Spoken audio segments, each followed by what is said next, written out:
I'm just going up to see the clerk about my 10-minute rule bill, which is asking the government to review the possibility of a mandatory levy on gambling companies, which would fund serious research on all the problems to do with gambling and how they can best be tackled.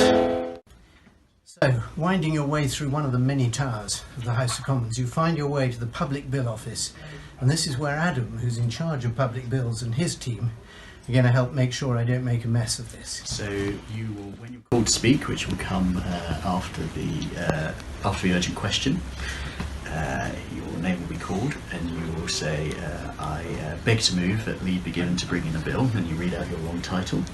You make your 10-minute speech, you'll be against the clock, so you've got 10 minutes.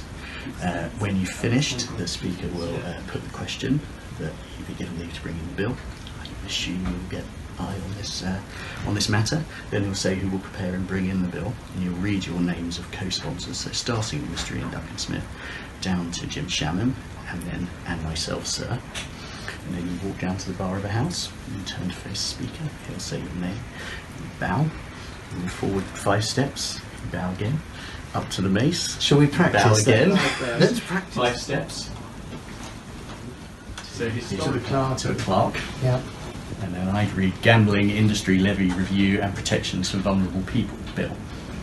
And then the speaker would say second reading of the day. But this bill aims to help a different sort of vulnerability, that of the increasing amount of addiction to gambling, which, in extreme circumstances, has led and does lead to suicide.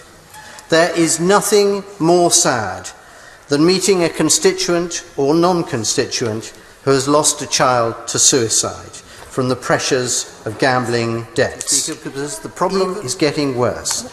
There are now over 55,000 young people under the age of 14 already addicted.